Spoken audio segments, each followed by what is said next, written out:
Hello everyone, मैं आप सभी का स्वागत करता हूँ government job for everyone channel पर।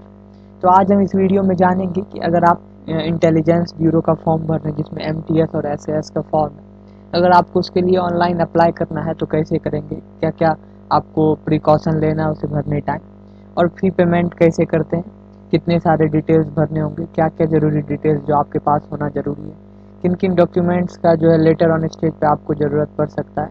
तो चलिए हम देखते हैं। सर्वप्रथम इसके पास आप इंटरनेट ब्राउज करने के लिए आपके पास कोई भी एक ऐप होना चाहिए, जैसे गूगल क्रोम, माइक्रोसॉफ्ट एज या मोजिला फायरफॉक्स।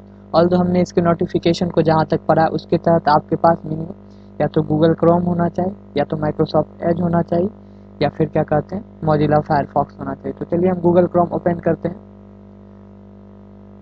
हमने इसे ओपन किया। अब सर्च बार पर आपको सर्च करना है mha.government.in। इसे सर्च करने के बाद आपके सामने कुछ इस तरह का देखिए आ रहा है। यहाँ जब हम नीचे आएंगे तो हमारे सामने देखिए यहाँ online application for the post of SA and X and MTS general in intelligence bureau. तो हमें इस पर क्लिक करना है। इस पर क्लिक करने के बाद ये बोल रहा है कि आपको एक दूसरे वेबसाइट पर ले जाएगा, तो आपको यहाँ ओके पे क्लिक करना है। ओके पे क्लिक करते ही देखिएगा कुछ इस तरह का एक ओपन होता है। हाँ देखिए इस तरह का आ गया। अब इस पीडीएफ में लिखा हुआ है कि एक सेकंड से ऑन में देखिए अब इस पीडीएफ में बोल रहा है कि आपको अगर फॉर्म भरना है तो आपको इस लिंक को कॉपी करके तब फिर आप उस साइट पर जाएगा, वहाँ फॉर्म फिलअप होगा। हम इसे कॉपी करते हैं, यहाँ से इसे कॉपी करके यहीं सर्च कर देते हैं। यहाँ आपको इंटर करना है। इसे सर्च करने के बाद आपके सामने कुछ इंटेलिजेंस ब्यूरो का इस तरह से आ रहा है पोर्टल। देखिए यहाँ बताया गया है कि ऑनलाइन अप्लाई करने की तिथि जो आज से शुरू हुई है और वह 17 फरवरी रात 12 बजे तक रहेगा। और बैंकिंग मतलब जो पेमेंट यदि आपने नहीं करा है, यदि ऑफलाइन चालान है तो आप 21 फरवरी तक लास्ट कर सकते हैं। आपको अगर डिटेल नोटिफिकेशन पढ़ना है तो आप यहाँ से क्लिक करके जान सकते हैं। ऑल्दो चलिए हम सारा प्रोसेस जानते हैं क्या सब होना। वैसे आपके पास कुछ ये वैलिड मोबाइल आईडी नंबर होना चाहिए। आपका फ़ोटो जो है 3 महीने से ज़्यादा पुराना नहीं होना चाहिए। सिग्नेचर जो 50 से 100 के बीच में होना ज़रूरी है। और यहाँ वैलिड आईडी प्रूफ भी आपके पास होना चाहिए। तो इन सभी चीज़ों को आपके पास मांगा गया है। चलिए आपको यहाँ आई एग्री पे क्लिक करना है और यहाँ से स्टार्ट करना है। स्टार्ट करने के बाद देखिए कुछ इस तरह का साइट ओपन होता है। देखिए ओपन हो गया। अब यहाँ देखिए 1 सेकंड में 100% होगा, तब आप हमारे पास जो स्टेप्स रहेंगे। देखिए यहाँ जो रिकमेंडेशन किया गया किन किन ब्राउज़र का यूज कर सकते हैं, मोजिला फायरफॉक्स जिसके बारे में मैंने बताया, गूगल क्रोम जो अभी हम लोग यूज कर रहे हैं, और माइक्रोसॉफ्ट एज ये वाला ऐप है आपके पास ये है, तो इसके थ्रू भी आप भर सकते हैं। हमें नीचे आना है। नीचे इसमें बोला गया अभी आपको लॉगिन आईडी पासवर्ड क्रिएट होगा आपके जीमेल पर। आपको यहाँ से क्लोज करना है इसको। नीचे आते हैं, देखते हैं। नीचे आपसे कुछ पर्सनल डिटेल्स मांगा गया, कैंडिडेट्स नेम। तो यहाँ कैंडिडेट नेम हम भरते हैं।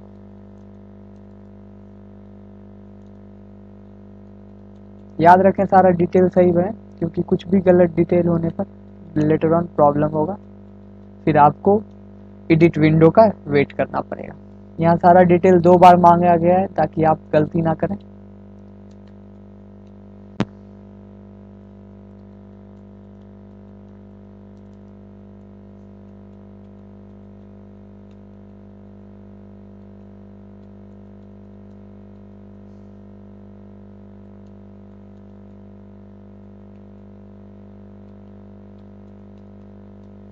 ये देखिए हमने जीमेल यहाँ अपना भर दिया।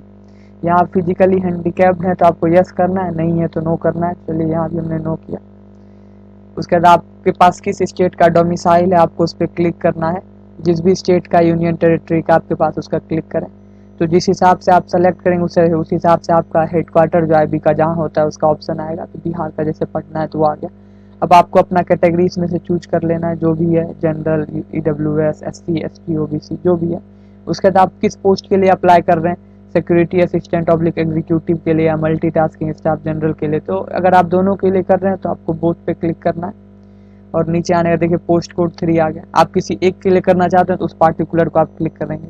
यहाँ आपको कैप्चा फिल कर देना है। इन सभी डिटेल्स भरते टाइम आप थोड़ा केयरफुल रहिए। यहाँ देखिए हमने थोड़ा कैप्चा अब सब कुछ सही हो गया। आपको यहाँ सबमिट पे क्लिक करना है। यहाँ बोल रहा है एक बार आपने ये जो इन्फॉर्मेशन सबमिट करा है एक बार यदि आपने भर दिया तो फिर से आप मॉडिफाई नहीं कर सकते, मगर कैंसिल करके इसे हम फिर से चेक कर लेते हैं। आप भी अपना एक बार चेक कर लीजिएगा। आपको यहाँ फिर सबमिट पे क्लिक करना है। सबमिट पे क्लिक करते हैं, आपके सामने बोला चलिए अब जो डिटेल मैंने सेम पढ़ा। अब देखिए अब नीचे आएंगे, अब हमको अपना एप्लीकेशन फॉर्म भरना। अभी तक जो हमने डिटेल भरा है उसके बारे में यहाँ लिखा हुआ है। चलिए आगे हम प्रोसीड करते हैं, गो टू एप्लीकेशन फॉर्म पे क्लिक करके। यहाँ से जैसे आप क्लिक कीजिए फिर से आपके सामने इस तरह 100% कुछ फिलअप होगा, आपको वेट करना है थोड़ा देर उसके लिए। चलिए फिर से सेम नोटिफिकेशन। अब इस प्रोसेस में आपसे क्या क्या मांगा जाएगा, एलिजिबिलिटी डिटेल, पर्सनल डिटेल जो आपके बारे में, क्वालिफिकेशन डिटेल, और डिक्लेरेशन की आपने कुछ गलत किया तो आप पे कार्रवाई की जा सकती है। और जो भी डिटेल आपने भरा है वो आपने अपने बुद्धि के अनुसार सारा सही भरा, तो आपको यहाँ क्लोज पे क्लिक करना है और नीचे आना है। नीचे आने के बाद देखिए ये सारा डिटेल तो भरा हुआ है, आपको यहाँ अपना सिटी चूज करना है पोस्टिंग के हिसाब से। ये मतलब इन द सेंस एग्जामिनेशन के हिसाब से, लाइक यहाँ सब आपका जो है क्लोजेस्ट सेंटर होना चाहिए। Candidates have to choose any 5 test cities as preference. No change of test center will be allowed later. However, IB management reserves the right to change any of the above mentioned test centers at its discretion and also add or reduce the number of test cities oblique center. कहा जा रहा है आप भी अभी city choose कीजिएगा, उसी के हिसाब से आपको सेंटर दिया जाए। इन केस किसी कारणवश अगर इसे बदला जाता है तो वह IB के ऊपर है, अगर बदल भी सकते हैं नहीं भी बदल सकते हैं। इसके लिए आप बाद में आपका ना ही सेंटर बदला भी जाएगा।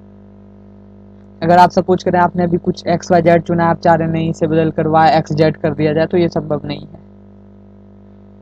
आप अपने क्लोजेस्ट को चुने, जहां से भी आप जहां स्टे कर रहे हैं उससे नजदीक कौन सा जगह है।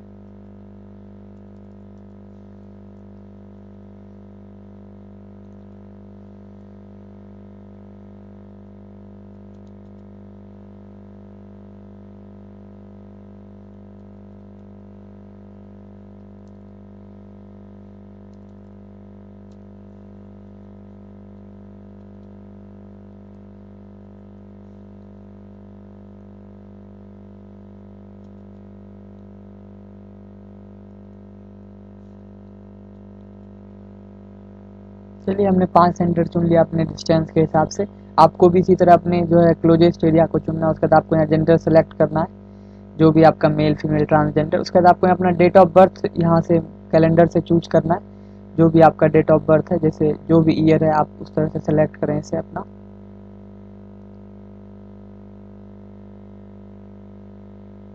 इसे सेलेक्ट करते ही आपका जो वर्तमान में जो भी आयु है उसके बारे में आपको दिखा दिया जाएगा। अब आपसे पूछ रहा है कि आप एक्स सर्विसमैन है, अगर है तो यस पे, नहीं है तो नो पे। क्या आप गवर्नमेंट सर्वेंट है मतलब डिपार्टमेंटल कैंडिडेट हैं, यस है तो यस, नहीं तो no. Are you dependent of victims of 2002 right in Gujarat, Gujarat 2002 में जो दंगा हुआ था उसके परिवार से आप बिलोंग करते हैं, यस तो यस, नहीं तो नहीं करते हैं तो नो पे क्लिक करेंगे। उसी तरह हम नीचे आएंगे, क्या आप जो 1984 में सिख राइट्स हुआ था उसके आप डिपेंडेंट मतलब उसके फैमिली से आप बिलोंग करते हैं, अगर हाँ तो यस, नहीं तो नो। उसके बाद है कि आप किसी स्पोर्ट्स पर्सन मतलब आपका कुछ क्वालिफिकेशन सब जो होता है इस पार्टिकुलर इस रूल में लिखा रहता है उसके बारे में आप इसे पढ़ सकते हैं डिटेल में, अगर है तो यस करें, नहीं तो नो पे क्लिक करेंगे। यहाँ देखिए नोट है, the domicile certificate is to be submitted at the time of document verification. कह रहा है कि जो भी आपका डोमिसाइल सर्टिफिकेट होगा ना वो जब आप एग्जाम पास करते हैं, जब डॉक्यूमेंट वेरिफिकेशन होता है उस टाइम आपको शो करना पड़ेगा। कह रहा है do you have a domicile for the SIB you are applying to, क्या आपके पास जिस भी आप पार्टिकुलर स्टेट के लिए अप्लाई कर रहे हैं उसका डोमिसाइल है, अगर है तो यस लिखेंगे। उसके बाद आपको सेव एंड नेक्स्ट पे क्लिक करना है। ये देखिए आपका डाटा सेव हो गया सक्सेसफुली, आपको ओके क्लिक करना है। उसके चलिए हम ऊपर आते हैं। ऊपर पे यहाँ पे आपके पिताजी का नाम पूछा गया है, आपको इसे फिल कर देना है।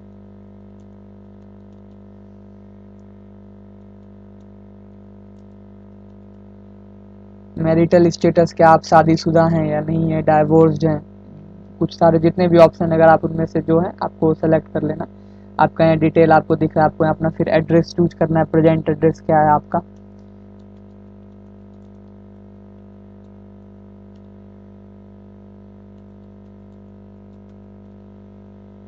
कंट्री तो इंडिया ही होना है, आपको स्टेट जो है वो चूज कर लेना है।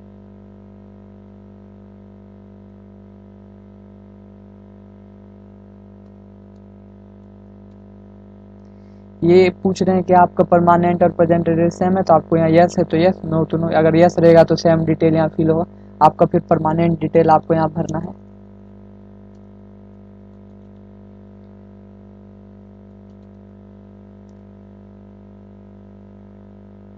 आपको फिर यहाँ अपना स्टेट सेलेक्ट कर लेना है आपके परमानेंट एड्रेस के हिसाब से, फिर आपको अपना डिस्ट्रिक्ट आके सेलेक्ट कर लेना है, उसके बाद आपको अपना पिन कोड यहाँ डाल देना है और सेव एंड नेक्स्ट पे जैसे ही क्लिक कीजिएगा आपका फिर से यहाँ आ गया, आपका डाटा सेव हो गया सक्सेसफुली। अब आपको ऊपर आना है, यहाँ पे आपसे जो है आपका मैट्रिक का डिटेल पूछा गया था, आपने किस बोर्ड से किया, आपने सीबीएसई तो सीबीएसई, स्टेट बोर्ड में जिस भी स्टेट बोर्ड से किया है वो, या फिर ओपन स्कूलिंग से किया है तो आप वो लिख सकते हैं।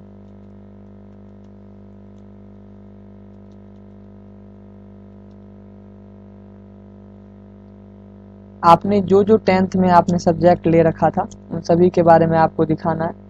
और उसके बाद साइंस हो गया, जैसे सोशल साइंस, जो सब आपका सब्जेक्ट रहा था उस समय आपको वो चूज कर लेना है। उसके बाद आपका इंस्टीट्यूट नेम आके रख लेना है इस जगह। यहाँ इंस्टीट्यूट नेम 10th में जो आपका जहाँ से आपने किया था वो आपको लिखना है। एंड आपका सब्जेक्ट जैसे देखिए हमारा सब्जेक्ट रहा था संस्कृत, इंग्लिश, मैथ, साइंस और सोशल साइंस। और स्कूल का नाम जो भी आपका रहा होगा XYZ स्कूल। तो जैसे हमारा जो भी स्कूल था हमने उसका नाम यहाँ लिख दिया। आपको वहाँ एक मतलब एड्रेस भी इन केस वहाँ का जो भी स्कूल है आपका उसके हिसाब से लिख लेना है। और एक सेकंड, अब आप जिस भी ईयर में आपने पास किया है ऐसे वो भी आप लिखिएगा। आपका परसेंटेज में जीपीए रहा है या क्या रहा है, तो जैसे मेरा जो भी परसेंटेज मेरा 69.6 है तो हमने वो लिखा। उसके बाद आपको 12th का डिटेल भरना है, 12th आपने किस बोर्ड से किया, जिस भी बोर्ड से किया आपको उसमें लिखना है। सब्जेक्ट कम्बिनेशन में 12th में आपका क्या क्या सब्जेक्ट था वो सब आपको लिखना है। जैसे हमारा अकाउंट था, स्पेस डालते रहना है आपको। बिजनेस स्टडी था हमारा, इंग्लिश रहा था हमारा, मैथ रहा था एंड इकोनॉमिक्स था। आपको अपने हिसाब से, अगर आप साइंस बैकग्राउंड से तो आपको साइंस का नाम लिखना है और इंस्टीट्यूट नेम जो आपका 10th में रहा था वो लिख देना है आपको। जैसे आपने इंस्टीट्यूट नेम स्कूल का नाम जो आपका था उसके बारे में आपको यहाँ लिखना है। जैसे हमारा था लेंसर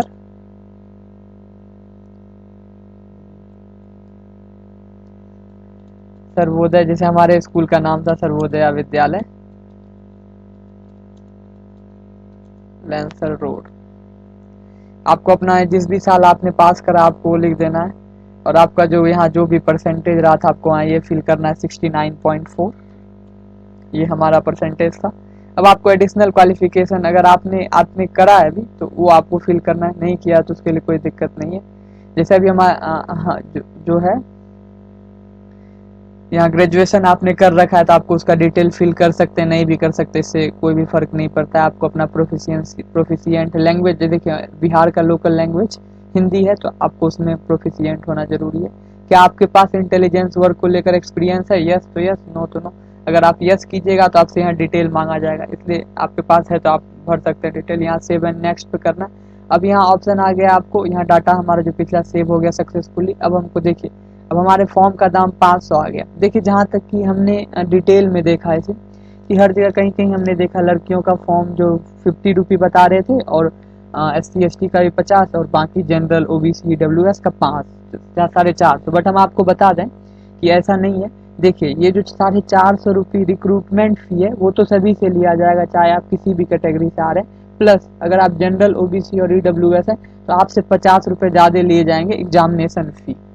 तो याद रखें आपको इतना फी अपलोड करना है। उसके बाद आपको अपना जो है फोटो यहाँ अपलोड कर देना है। चलिए अपना फोटो यहाँ अपलोड करते हैं। आपको आपके पास जो सबसे मतलब पुराना ज़्यादा नहीं होना चाहिए वो फोटो आपको वही चूज करना है।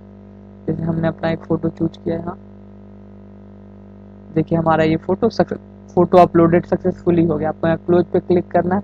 उसके बाद आपको यहाँ सिग्नेचर अपना अपलोड करना है। इसके लिए यहाँ पे आप क्लिक कीजिएगा, आपको यहाँ ऐसे आ गया। देखिए ये भी हमारा अपलोडेड सक्सेसफुली हो गया, दोनों पे लिखा जाएगा अपलोडेड। यहाँ ऊपर देखिए आ जाते हैं। अब नीचे आपको यहाँ कैप्चा सही तरीके से भरना है, B5ZDTVD। देखिए हमने ये कैप्चा अपना भर लिया और आपको यहाँ आई एग्री पे क्लिक करना है। यहाँ देखिए डिक्लेरेशन यह है कि मैं ये डिक्लेयर करता हूँ जो भी मेरे द्वारा इन्फॉर्मेशन दिया गया वह सही है। इनकेस कुछ भी गलत होता है तो मेरा कैंडिडेचर रद्द किया जाएगा। हम इसका एक बार प्रीव्यू ले लेते हैं जो सब हमने डिटेल भरा, ताकि अभी भी हमारे पास ऑप्शन है कुछ चेंज करने का। हमने अपना नाम देख लिया, डेट ऑफ बर्थ देख लिया, जगह देख लिया, क्या हमने सेंटर के लिए लिया। उसके बाद हमने अपना जो डिटेल दिया है क्लास 10 12 का, वो प्रेजेंट एड्रेस एंड एवरीथिंग हमें अपना चेक कर लेना है। सब चीज़ चेक करने के बाद आएंगे अब हम पेमेंट डिटेल भरने के लिए। यहाँ ऊपर पैक आपको यहाँ से क्रॉस कर देना है। इस पे क्रॉस करते हैं, आपको यहाँ सबमिट पे क्लिक करना है। अब देखिए एक बार आप सबमिट कर देते तो आप कुछ भी बदलाव नहीं कर सकते हैं, ऐसा ये कह रहा था। हमने यहाँ तक कि अपना फॉर्म प्रीव्यू में डिटेल चेक कर लिया, तब हम ओके पे क्लिक करेंगे। यहाँ पे जैसे ओके पे क्लिक करते हैं, देखिए एक प्राइवेसी नोटिस है कि ये जो जितने सारे डिटेल्स हैं ये सारे आपके सेफ रहेंगे, मतलब किन्हीं के हाथों ऐसा नहीं है कि किसी और को पता चल जाए। ये जो ऑर्गेनाइजेशन है जो डिपार्टमेंट है मिनिस्ट्री ऑफ होम अफेयर्स, इनके साथ ही रहेगा। आपको यहाँ आई एग्री पे क्लिक कर देना है। आई एग्री पे क्लिक करने के बाद आपको पेमेंट ऑप्शन पे आगे देखिए, अब यहाँ से आपके पास पेमेंट करने का बहुत सारा ऑप्शन है। यहाँ पे आप नेट बैंकिंग कर सकते हैं, स्टेट बैंक, अगर आप दूसरे नेट का है, दूसरे बैंक में आपका अकाउंट है तो वहाँ से नेट बैंकिंग कर सकते हैं। अब फिर देखिए आपका स्टेट बैंक का डेबिट कार्ड है तो वो यूज कर सकते हैं, अदर बैंक का डेबिट कार्ड है वो यूज कर सकते हैं, क्रेडिट कार्ड भी यूज कर सकते हैं। ये SBI ब्रांच से कैश एंड चेक इससे भी यूज कर सकते हैं। ये ऑफलाइन चालान मोड हुआ, UPI देखिए इसमें कहीं भी चार्ज नहीं। एक अदर नेट बैंकिंग और क्रेडिट कार्ड में चार्जेस लग रहे हैं, वहीं क्रेडिट कार्ड में 12 रुपये और अदर नेट बैंकिंग में 6 रुपये। तो हम चले UPI जो सबसे आसान है, आपके पास पेटीएम उटीएम कुछ भी हो आपको इस पर क्लिक कर देना। देखिए तो आपके पास 5 मिनट है इस पेमेंट को कंप्लीट करने का, तो आप यहाँ किसी भी तरीके से पेमेंट कर सकते हैं। देखिए आपके यहाँ BPA मतलब आपका जो UPI ID है XYZ@Paytm, उससे उस पर भी क्लिक करके कर सकते हैं। इन केस नहीं तो आप QR कोड जनरेट करके आप इसे अपने फ़ोन के Paytm या किसी भी मतलब जो पेमेंट ऐप से आप यहाँ इसे स्कैन करके आप पूरा कर सकते हैं। तो यही प्रोसेस है, इसे पूरा करने के बाद आपके फ़ोन पर मैसेज आ जाएगा, आप इसे वहाँ से आपको कंफर्मेशन मैसेज और आप अपना फॉर्म प्रिंट कर सकते हैं। तो इस वीडियो में इतना है गाइस, बताइएगा आपको कैसा लगा हमारा वीडियो। अच्छा लगा तो लाइक करें और हमारे इस चैनल को सब्सक्राइब करें, क्योंकि IB से आने वाले फर्दर इन्फॉर्मेशन जैसे एडमिट कार्ड, एग्जाम डेट को लेकर कुछ बदलाव या जो सब भी प्रोसेस आएगा हम आपको सबसे पहले बताएंगे। इसलिए हमारे चैनल को सब्सक्राइब कीजिए और अपने फ्रेंड्स को भी शेयर कीजिए ताकि वो भी फॉर्म सही तरीके से फिलअप कर सकें। जय हिंद।